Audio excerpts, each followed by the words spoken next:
Okay, video 2, page 2, 2 of 2. This time we're talking about parallel and perpendicular lines. So I'm going to quickly show you on the back of this. You don't have to draw this or write this. If I draw a line like this, anywhere on a graph, let's pretend there's a graph there, and then on this, I draw this line. Those are clearly parallel. They never intersect. Check this out. If I put 2 points here, I'm going to kind of line this up, and I put one there, and then one there. If I rise, let's say, 1 unit and run 2 units, wouldn't that be the same as this? Rise 1 unit and run 2 units?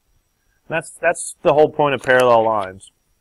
Parallel lines have the same slope, but different y-intercepts, because if I was just to put these on a graph, make that the y-axis, and I'm just going to randomly make this the x-axis.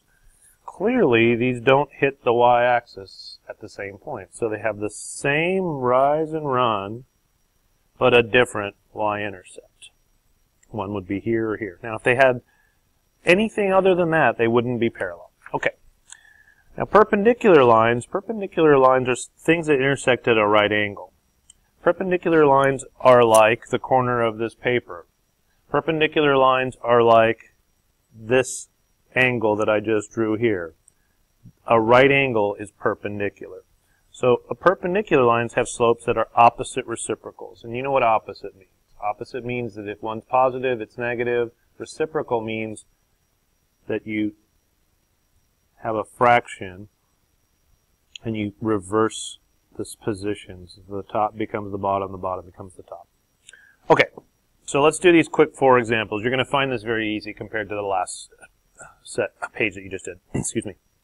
Okay, so given this equation, if I just compare this to y equals mx plus b, obviously the slope of the given line, and you're saying that's not a line, that's an equation, but you know that a line can be made from an equation. So given this equation, clearly the slope of this line is negative 3/4.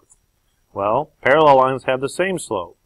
Well, so if I said, what's the parallel slope to this slope, you would say, well, it's just the same as this. These are always going to be the same. Always.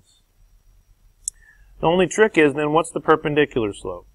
Well, if these both have a slope of negative 3/4, what is opposite reciprocal of negative 3/4? Well, since these are negative, the perpendicular slope has to be not negative, but positive.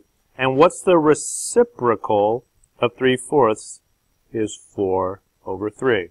Remember, it's not just the reciprocal, but it's the opposite reciprocal.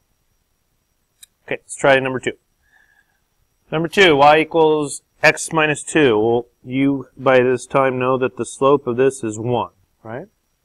So, here's a little question it's saying, and I'll save that for just one more moment. You guys know that the slope of the given line is 1. Since these are always the same, you know that this is 1. But let's answer this question over here. First of all, isn't this really like 1/1? Okay? So the weird thing about 1 is that it is its own reciprocal. So if I interchange 1 and 1, the reciprocal of 1/1 is still just 1. So what's the opposite reciprocal of 1 is negative 1. And that's the perpendicular slope.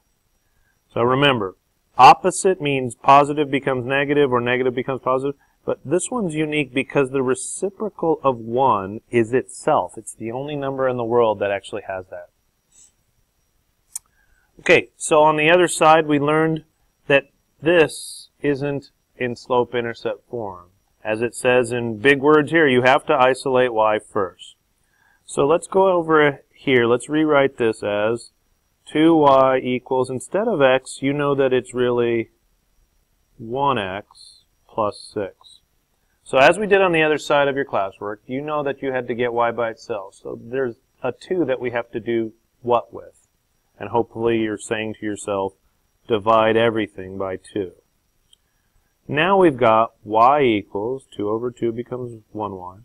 Now guys, don't mistake this. This is not 2. This is 1/2, which is just 1/2 x. And then that can be simplified to 3.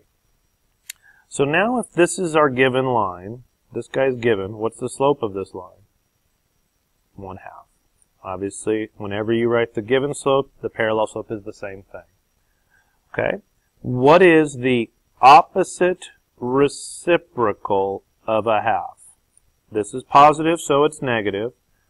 1 over 2 becomes 2 over 1, which I don't need to really write. Let's just write negative 2. Okay? Last one. I'm practicing stuff from the other side. As it says in big words, you have to isolate y first. So you don't even need to rewrite this, because all you really have to do, I hope you understand what I'm doing, putting a fraction bar. How am I getting rid of a 3 that is multiplying the y? You are dividing by 3.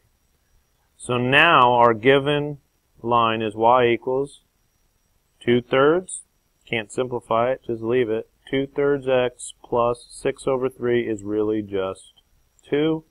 So what is the slope of the given line? 2/3. Parallels are always the same. What is the opposite reciprocal of 2/3? Positive 2/3 becomes negative, and the reciprocal is 3 over 2. Piece of cake. So make sure you guys are doing your homework that are on the page numbers on my website and at the back of the room. You have all the information on these 2 classwork pages. So work on your homework for the rest of the period. Behave yourselves. And if you finish early, you can go on my website and go on the internet, I should say, and work on either ALEKS or Math Playground. Have a nice afternoon.